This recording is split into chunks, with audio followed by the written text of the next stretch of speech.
Assalamualaikum warahmatullahi wabarakatuh. Kami dari kelompok 1 akan memaparkan materi kami yang berjudul Undang-Undang tentang Guru dan Dosen. Materi ini akan dibawakan oleh saya, Alifia Fariza, dan dengan kedua teman saya, Ariel Ramadhani dan Muhammad Eka Widianto.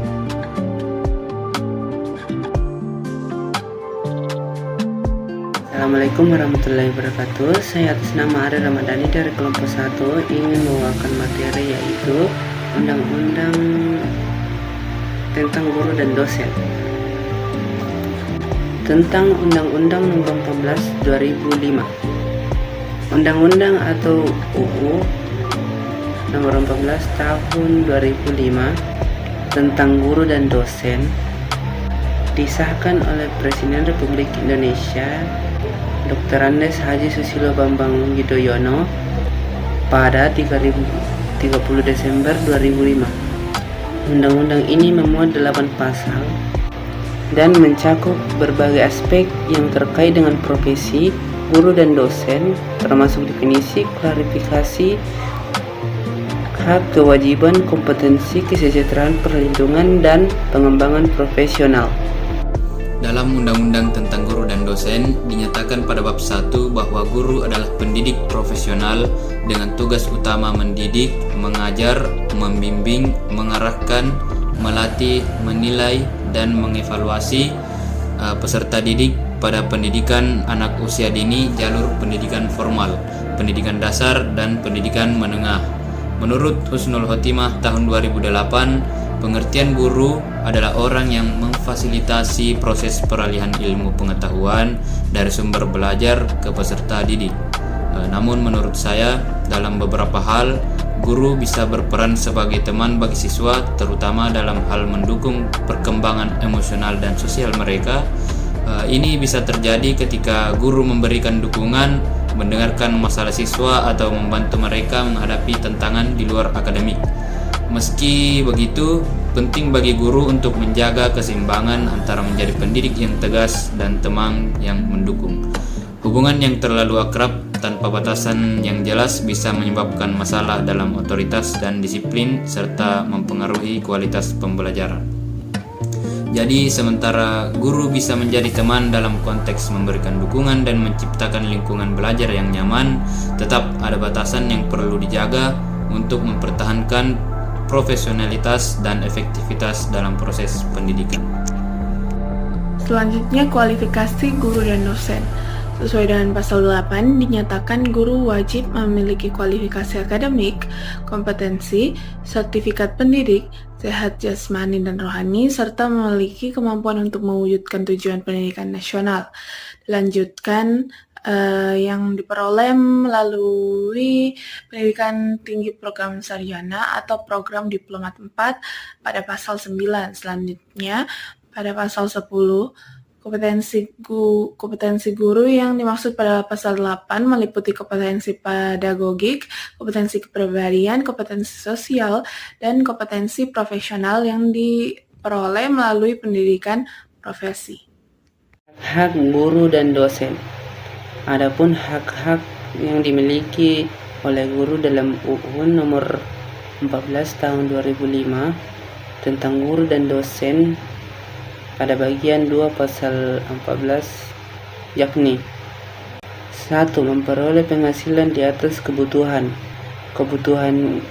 hidup minimum dan jaminan kesejahteraan sosial. 2.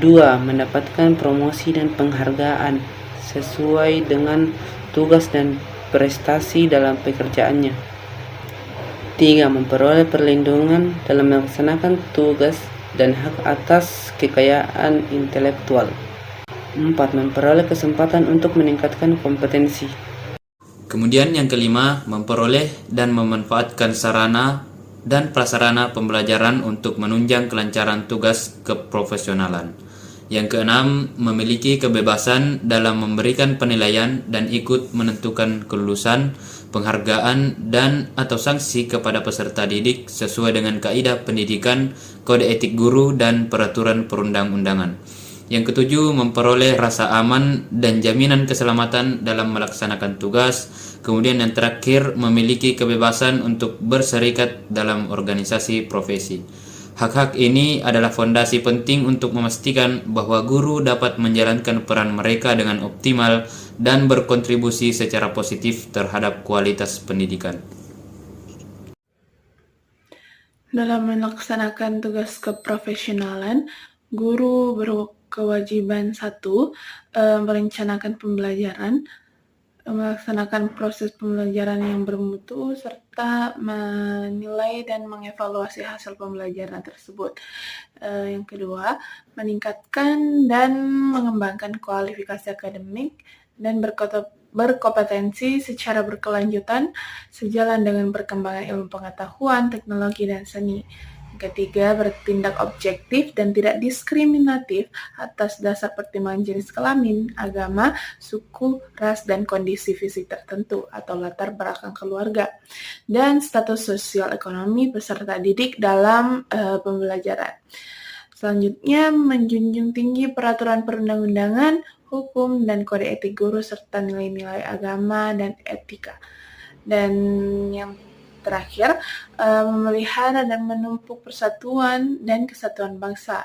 Hal ini disampaikan sesuai dengan pasal 20. Apakah kesejahteraan guru dan dosen sudah memadai?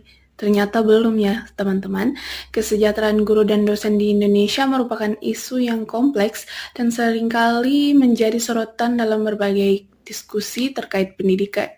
Berdasarkan berbagai laporan dan penelitian, kesejahteraan guru dan dosen belum sepenuhnya memadai di banyak daerah, apalagi dengan biaya hidup yang tinggi. Banyak guru, terutama mereka yang berstatus honorer atau tidak tetap, menerima gaji yang jauh di bawah standar upah minimum regional atau UMR. Bahkan untuk guru yang berstatus pegawai negeri sipil, PNS, gaji pokok yang diterima seringkali tidak cukup untuk memenuhi kebutuhan hidup yang layak. Kesejahteraan yang terjamin adalah salah satu penghargaan yang berhak diterima oleh tenaga pendidik. Maksudnya, penghargaan ini adalah kesejahteraan yang terjamin. Bahkan ini disebutkan pada pasal 14 ayat 1 bagian A Undang-Undang Nomor 17 Tahun 2005 tentang guru dan dosen. Itu menyebutkan bahwa guru berhak atas penghasilan yang melebihi kebutuhan hidup minimum dan jaminan kesejahteraan sosial. Dari pemerintah sendiri terdapat beberapa upaya dalam mengatasi jumlah guru honorer agar mendapatkan kesejahteraan yang layak, yaitu yang pertama dengan seleksi calon pegawai negeri sipil atau CPNS. Kemudian yang kedua, bagi yang berusia di atas 35 tahun terdapat skema lain, yakni pegawai pemerintah dengan perjanjian kerja atau P3K. P3K sendiri sebenarnya lebih fleksibel, di mana guru yang berusia 20 tahun juga dapat mengikuti seleksi hingga yang berusia 2 tahun menjelang masa pensiun. Yang ketiga, pengangkatan guru honorer di sekolah negeri yang diangkat dengan hanya surat keputusan kepala sekolah. Kemudian yang terakhir yaitu pemerintah juga telah mempersiapkan program sertifikasi guru. Jadi kesimpulan materi kita ini itu peran guru dan dosen itu sangat penting, teman-teman, dalam upaya meningkatkan kualitas pendidikan, karena mereka adalah ibaratnya mereka adalah ujung tombak dalam proses belajar mengajar, dan mereka itu tidak mungkin digantikan oleh unsur manapun dan kehidupan sebuah bangsa sejak dulu. Mereka tidak hanya berfungsi sebagai pengajar ya teman-teman, tetapi juga mereka itu berfungsi sebagai pembimbing, motivator, inovator. Mereka juga bisa melatih, menilai, dan mengevaluasi peserta didik.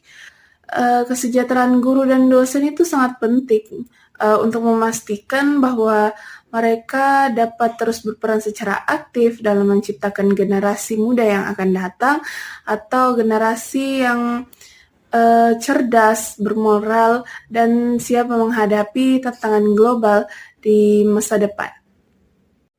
Sekian paparan materi dari kelompok kami. Lebih dan kurangnya mohon dimaafkan. Assalamualaikum warahmatullahi wabarakatuh.